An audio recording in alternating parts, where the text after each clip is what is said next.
ஆண்டவராகிய இயேசு கிறிஸ்துவின் நாமத்தினாலே நான் உங்களை வாழ்த்துகிறேன். இந்த நாளிலும் கூட எஸ்தரை குறித்து ஒரு சிறிய செய்தியை உங்களுக்கு நான் சொல்கிறேன்.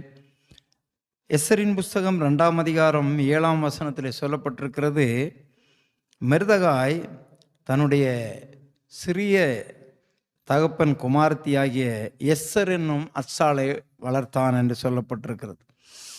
இந்த எஸ்தருக்கு இன்னொரு பேர் இருக்கிறது, அதனுடைய பேர் அச்சாள். அச்சாள் என்று சொன்னால் மிருது செடி என்று பொருள். எஸ்தர் என்று சொன்னால் நட்சத்திரம் என்று சொல்லி பொருள். பிரியமானவர்களே, உங்களையும் கூட ஆண்டவர் நட்சத்திரமாய் மாற்றுவார். எஸ்தரை எப்படி மாற்றினா, அச்சாள் என்ற ஒரு பெயருக்கு பொருள் மிருது செடி. மிருது செடி மண்ணிலே முளைக்கக்கூடியது, வாழ்கிறது. அது ஒரு இடத்தை விட்டு இன்னொரு இடம் நகர முடியாது. அந்த மிருது செடி ஒருவேளை அதுக்கு மருத்துவ குணம் இருக்கலாம், அடர்ந்த இலைகள் இருக்கலாம். ஆனால் அதை நீங்கள் பார்க்க வேண்டுமானால் அது இருக்கிற இடத்துக்கு நீங்கள் போக வேண்டும். ஆனால் அந்த அச்சாளை ஆண்டவர் எஸ்தரின் அனுபவமாய் மாற்றும்போது நட்சத்திரம் என்பது அது மண்ணில் அல்ல, விண்ணில் இருக்கக்கூடியது.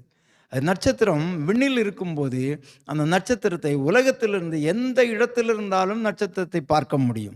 எனவே ஆண்டவராகிய தேவன் உங்களை ஒரு அச்சாளாய் அல்ல, எஸ்தராய் மாற்றுவாராக. அந்த எஸ்தரின் அனுபவம் பூமியில் உள்ள எந்த கோடி மக்களும் உங்களை பார்க்கும்படியாக ஆண்டவர் ஆசீர்வதிப்பார். ஒரு நாள் அந்த அச்சாள் என்கிறான மகளை, அவள் அனாதை பெண், ஆனால் அவளை அகாசுவேர் ராஜாவுடைய மனைவியாக ஆண்டவர் மாற்றி உலகமெங்கும் எஸ்தரை குறித்து சொல்லக்கூடிய அளவில் அவர் மாற்றினார். எனவே ஆண்டவராக இயேசு உங்களை சிறுமையிலிருந்து எடுத்து எஸ்தரை போல ஒரு நட்சத்திரமாக ஆண்டவர் உங்களை மாற்றி உங்களை ஆசீர்வதிப்பாராக. விசுவாசியுங்கள், தேவனுடைய மகிமையை காண்பீர்கள்.